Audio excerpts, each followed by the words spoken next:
Madame la jury, messieurs les jurés, enchantés. Un remerciement particulier à professeur Cynthia Duclos et à Madame Salomé Corradi pour l'organisation du colloque aujourd'hui. À chers commanditaires aussi, merci beaucoup. Vos bourses sont toujours un signe d'engagement et de motivation. Enfin, j'aimerais saluer mes collègues, étudiants et étudiantes, avec qui c'est un plaisir d'évoluer et d'apprendre à me développer et à me challenger à aller plus loin. Merci beaucoup. Alors aujourd'hui, ensemble, je vous présente une conférence qui propose un regard sur la place de la conformité dans le regard financier québécois comme mode de prévention et règlement des différends. Elle analyse les définitions juridiques des PRD, leur intégration croissante dans la réglementation financière et propose une qualification juridique novatrice de la conformité comme outil de résolution de conflits. Je vous adresse fort de mes 20 ans d'années d'expérience dans le domaine de la pratique, mais avec un souci aussi de nuance dans ma démarche de développer un aspect académique à ma pratique. Alors, veuillez pardonner que j'ai un souci du détail. Les diapositives seront chargées, mais faites-moi confiance, on va se rendre jusqu'au bout pour adresser les diapositives d'intérêt. Merci. Ma conférence sera présentée en 4 points. Dans un premier temps, je vais vous aborder d'une perspective, une présentation générale de comment va venir situer la conformité dans le domaine financier québécois et quels sont les modes de PRD. On va venir faire une analyse des définitions juridiques québécoises des modes de PRD et on va faire un constat, tel qu'annoncé, de l'intégration croissante qu'on voit dans la réglementation québécoise, notamment financière, de ces modes de PRD. Enfin, on conclura avec cette formule que je vous propose, que dans le domaine financier au Québec, la conformité peut être inclue et qualifiée de mode de prévention règlement des différends. Premier point. Alors, conformité. Lorsqu'on parle dans le domaine de la pratique, il y a une relation souvent qualifiée de amour-haine. C'est du moins ce que nous, un partage journaliste en finance et investissement paru encore en septembre 2025. Okay? Donc, on est dans un paradoxe à l'intérieur des entreprises. On croit à la conformité, c'est indispensable, mais en même temps, c'est contraignant. On nous dit, la relation avec les services de conformité et les représentants reste donc complexe, mais elle évolue. Parfois vécue comme une contrainte, la conformité tend de plus en plus à être perçue comme une valeur ajoutée. Chose certaine, les firmes misent sur l'humain et la technologie, sur la formation et l'accompagnement, sur l'écoute et l'adaptation, dans l'espoir que la relation amoureuse devienne une relation de confiance. Moi, je vous propose d'aller plus loin, de sortir de cette dichotomie de relation amour-haine et positionner la conformité comme un mode de PRD. Le labyrinthe. Vous le connaissez déjà peut-être. Au début des années 2000, plusieurs insatisfactions sur le système judiciaire canadien. Différentes littératures, a notamment Pierre-Claude Lafont publié sur l'accès à la justice au Québec. J'ai eu la chance de faire une recension dans le cadre de mon programme de PRD entrepris en 2014 et on constate qu'effectivement, le citoyen considère le système de justice comme un labyrinthe. Comment on peut faire pour sortir de ce labyrinthe? Ils abordent notamment une théorie, ils vont pas considérer le droit comme pluriel. Louis Marquis, doyen de l'Université de Sherbrooke à l'époque de mon premier baccalauréat en droit il y a 20 ans, se positionne et rédige droit de la prévention et du règlement des différends. Il y a une réflexion sur le fait qu'on peut venir structurer des modes privés de règlement des différends et que c'est tout aussi juste et légitime que ça coexiste dans notre système judiciaire que l'avenue traditionnelle de s'adresser devant le tribunal.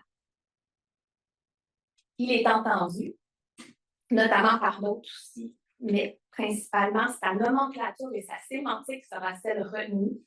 Et on va voir dans la loi modifiant le Code de procédure civile et aussi dans le projet de loi numéro 8 adapté en 2023 qui veut renforcer l'utilisation du mode de PRD, qui font bel et bien partie maintenant d'un outil pour favoriser l'accès à la justice. Mon application du labyrinthe, mon objectif n'est pas de passer de mes précieuses minutes avec vous, voire secondes, mais plutôt de vous laisser sur un aperçu de à quoi ressemble le consommateur lorsqu'il doit faire valoir ses droits. Il peut soit opter pour un processus de traitement des plaintes, il peut soit s'adresser au tribunal, mais il y a une dualité entre ce qui est développé dans la réglementation et dans le droit commun. Et depuis l'intégration des modes de PRD effectifs 2016 et renforcée, notamment, je crois, par la médiation obligatoire pour les causes de 5 000 et moins au cours des petites créances, il y a eu comme un développement d'une autoroute parallèle. Bref, l'objectif, s'il vous plaît, je vous épargne les différents défis parce que je sais c'est quoi, j'en ai traité des dossiers, j'ai accompagné les consommateurs. Comment je formule mon insatisfaction? Est-ce que je dois la formuler comme du monde? Parce que si je veux qu'elle soit traitée comme une plainte de l'autre côté, il faut que je m'assure que j'ai les 3 composantes essentielles de comment de l'autre côté, il qualifie comme une plainte réglementaire. Et ce n'est pas tous les consommateurs, bien sûr, qui sont au courant des 3 ingrédients magiques. Insatisfaction, demande de compensation et autres. Enfin, ce n'est pas aussi évident d'identifier à quel intermédiaire je m'adresse. Il y a aussi des défis au niveau du système judiciaire, des coûts, des durées. Souvent, quand on parle d'enjeux financiers, c'est un enjeu qui est très préoccupant pour le consommateur dans son moment présent. Un facteur anxiogène actif. L'objectif étant de créer un effet saisissant avec le labyrinthe, que vous compreniez que ce n'est pas simple pour le consommateur de faire valoir ses droits dans le contexte du domaine financier. Vous comprendrez aussi, j'avais un collègue conférencier qui parlait contexte. Effectivement, contextualiser mon regard aussi. Je suis graduée de l'Université de Sherbrooke, n'est-ce pas? OK, sous le décanat de Louis Marquis. J'ai fait ma commune-là. J'ai fait aussi un DSS en PRD où professeur Jean-François Robert, j'étais mon superviseur d'essai en famille. Donc, je vous aborde dans une perspective que je crois au PRD et aussi fort de mon expérience auquel on va parler tout à l'heure. Donc, un exercice clérical, des analyses de définition. OK? Donc, on y va. En droit commun, dans le cadre du Code de procédure civile, aux dispositions préliminaires. Donc, quand je vous disais que Louis Marquis avait été entendu, bien, il a été repris et cité dans les dispositions préliminaires de le Code civil. Et on nous mentionne que le Code de procédure civile établit les principes de justice civile et régit avec le Code civil et en harmonie avec la Charte de la langue française, la Charte des droits et liberté de la personne et les principes généraux du droit, la procédure applicable au mode privé de prévention et de règlement des différends lorsque celle-ci n'est pas autrement fixée par les parties. Fait que non seulement ça vient d'être positionné stratégiquement dans les dispositions préliminaires, ça nous explique aussi que donc, ça existe comme concept de droit. Et, comme mon collègue, l'enjeu TI a disparu ici. Mais ça revient. Pardon. OK. Je me recontextualise. OK. Donc, il y a les modes de privé de prévention et règlement des différends qui se retrouvent dans le CPC. Mais il y a également ceux qu'on peut fixer entre nous. Vous comprenez? Très bien. Ensuite, on continue, toujours dans les dispositions préliminaires. Le Code vise à permettre, dans l'intérêt public, la prévention et le règlement des différends et des litiges par des procédés adéquats, efficients, empreints d'esprit de justice et favorisant la participation des personnes. Donc, c'est prévu ici aussi. Très bien. On continue. Article 1, article 2 du Code de procédure civile toujours. Article 1 est important. Celui-ci est à retenir. Les modes privés de prévention et de règlement des différends sont choisis d'un commun accord par les parties intéressées dans le but de prévenir un différend à naître ou de résoudre un différend déjeuner. Et là, ensuite, on vous mentionne que ce sont principalement la négociation, la médiation ou l'arbitrage, mais les parties aussi peuvent aussi recourir à tout autre mode qui leur convient et qu'elles considèrent adéquat, qu'ils empruntent ou non à ces modes. Très bien. Article 2, on nous parle de la procédure des préventions et règlements des différends, puis on nous parle aussi des postures à avoir lorsqu'on est dans une PRD. Bonne foi, faire preuve de transparence l'un envers l'autre, et ainsi de suite. Continue. Article 4, on nous parle encore de l'importance, lorsque les gens décident de prévenir un différend ou de le régler, celui qui les oppose par un mode privé, s'il y a un tiers qui les accompagne ou non, c'est qu'on a encore un peu de contexte. L'article 6 aussi, on nous parle des procédures applicables s'il y a un tiers qui nous accompagne, de se référer notamment aux procédures qui sont prévues au Code de procédure civile qui peuvent être disponibles par défaut. Dans le Code civil du Québec, il n'y a pas de définition du mode de prévention et règlement des différends. On saute. J'ai consulté mon dictionnaire juridique, celui de mon premier bac en 2001, de M. Reed, celui de 2023, tout récemment, de Reed et Reed. Je suspecte que c'est le fils. OK?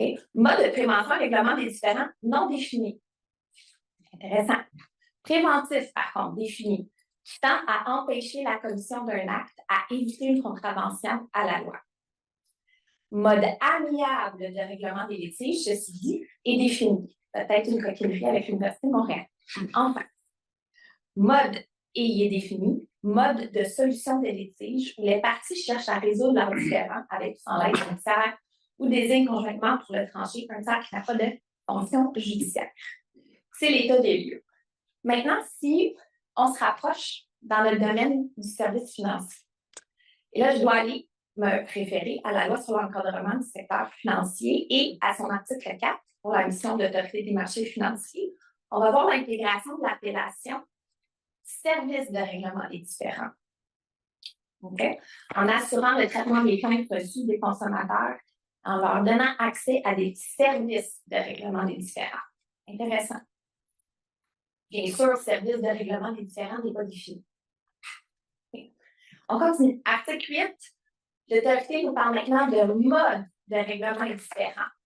Okay. Dans la ventilation et l'éclatement de sa mission. Mode de règlement de différends n'est pas non plus défini. On continue. Article 33.1. On a mention qu'il peut y avoir une entente par l'autorité avec des tiers pour remettre en place le traitement et l'examen de plaintes formulées dans le cadre de la politique sur l'examen des plaintes et le règlement des différends. Ça complète l'exercice pour les fins de la présentation d'aujourd'hui. Okay. Maintenant, si on se rapproche un peu plus à cette intégration croissante des PRD dans les dernières années, donc tout récemment, en 2025, a été rendu en vigueur le règlement sur les plaintes et règlement des différends. Okay. Ce n'était pas un exercice facile de la part du législateur parce qu'il a dû mettre en place un règlement qui venait implanter un processus d'harmonisation des traitements des plaintes réglementaires quand le consommateur se plaint qu'il est insatisfait de son représentant ou de son agence de crédit. Okay. Puis de venir uniformiser le processus parce que c'était des façons toutes différentes avant. Okay. Donc là, vous avez la déclinaison des différentes lois qui sont impactées par le règlement. Je trouvais que c'était intéressant pour vous pour comprendre l'ampleur des modifications. OK? Mais encore une fois, dans le règlement, mode et service de règlement des différends n'est pas défini. On continue. Là, je vous ai échantillonné la loi sur les valeurs mobilières. OK? Dans l'ouvrage Droit des valeurs mobilières du professeur Stéphane Rousseau, le chapitre sur les règlements, mode de prévention et règlement des différends, très mince. Il y a une page. Dans le domaine du droit du service financier, salut, professeur Duclos, on a déjà un aperçu descriptif de, justement, ces traitements de règlement des différends. Très intéressant. On y va chercher un peu plus d'éclaircissement. Mais si on revient ici dans la législation, qui est venue apporter les modifications des règlements, sont, dans la loi sur les valeurs mobilières, des ajouts d'articles. On va juste faire la numérotation. OK, comment est-ce qu'on peut intégrer les modes de RD? Okay, fait que là, on voit ici la politique de traitement des plaintes, ainsi que le règlement des différends à 18.1.2. 18.1.8. On revient encore sur la terminologie traitement des plaintes, règlement des différends. OK? Maintenant, dans la loi sur la distribution des produits et services financiers, ce sont les mêmes types d'articles qui ont été rajoutés. Vous comprenez? Post-adoption du règlement du traitement des plaintes. Fait qu'on le voit notamment à l'article 103. On lit encore traitement des plaintes. Les auteurs font partie de sa clientèle, ainsi que sur le règlement des différends. Enfin, à 103.1, le même libellé aussi sur cette fameuse politique. Et à 103.7, l'obligation d'avoir à divulguer en fait des rapports sur les défunts aux différents moments. Okay. Mais toujours pas de définition en soi sur ce qu'ont les modes de règlement des différends au PR. Ensuite, le qui s'y intéresse aussi, qui est sur le point de prendre posture, mais qui pour l'instant bénéficie d'une décision, d'une exemption par le biais d'une décision de l'Autorité des marchés financiers. Et on voit dans la nomenclature des règlements de l'écrit pas de mots qui réfèrent à la PRD ou à la RD ou aux plaintes, mais par contre, un bref aperçu au terme conformité. Okay. C'est l'état des lieux pour l'instant. Ce que je vous amène humblement comme position de réflexion, c'est que lorsqu'on consulte, par exemple, des ouvrages comme le droit sur la prévention et règlement des différends, il y a une prise de conscience. Puis, M. Marquis nous dit très bien, professeur Marquis, sur le plan juridique. La prévention est une notion moins connue et utilisée que le règlement. Dans le contexte fonctionnel interne d'une organisation, prévenir est aussi une question d'attitude et de mesure. L'objectif général consiste à réunir des conditions gagnantes afin d'optimiser les chances que la mission organisationnelle soit remplie et par conséquent de savoir comment apaiser les sources potentielles de différends. Parallèlement, il s'agit de doter l'organisation d'instruments nécessaires, tels que des codes de conduite, des politiques, qui permettront de désamorcer des embryons de conflit, ainsi avant qu'ils dégénèrent. Et ce que j'amène humblement, c'est que quand on parle d'avoir une culture corporative de conformité positive, pour avoir des codes de conduite et des politiques, je ne suis pas dans un concept juridique nécessairement de gouvernance, tel que défini dans la réglementation en valeur mobilière, en droit et services financiers, mais je me rapproche davantage du concept de mode de PRD. C'est ma prétention. Je vous l'apporte de cette façon-là. Okay? En questionnant. Les modes de PRD sont bien et bien présents dans le droit commun. Et on a une littérature sujet à la complétion de ma recension puis du développement de mon projet de recherche qui supporte que la conformité peut se qualifier en vertu de la définition de mode de prévention et règlement des différends qu'on retrouve au Code de procédure civile du Québec. L'important, c'est ce que je dois avoir, c'est avoir un consensualisme des parties intéressées et dans une perspective de prévenir un différend en aide ou résoudre un différend déjeuner. Alors, je me pose la question, lorsqu'on fait une brève analyse des définitions, pour quelle raison le législateur aborde uniquement la RD, le règlement des différends? Est-ce qu'il est bloqué au plan sémantique à cause de comment il définit son article 4 au niveau de sa mission? Est-ce que c'est une simple maladresse rédactionnelle, parce que c'est nouveau, l'engouement sur les modes de PRD, et peut-être que c'est immiscer certaines erreurs de sémantique? Parce qu'a priori, il semble y avoir un potentiel. Okay. Et il n'est pas à sous-estimer comment la conformité, lorsqu'elle est omniprésente chez un émetteur, pas un émetteur, lapsus, chez des intermédiaires financiers, a un impact direct sur la probabilité qu'il y ait des problématiques avec les consommateurs. Okay. J'aborde, par exemple, que je ne peux pas quitter que vous amener sur les grands dossiers de l'AMF, mais si je vous donne deux exemples concrets terrain, on a dans les grands dossiers de l'AMF 2025-2026, gestion financière qui est fausse. J'ai eu le mandat de représentation post-fait, en mode réactif, de un des directeurs à ce qui était visé. Gestion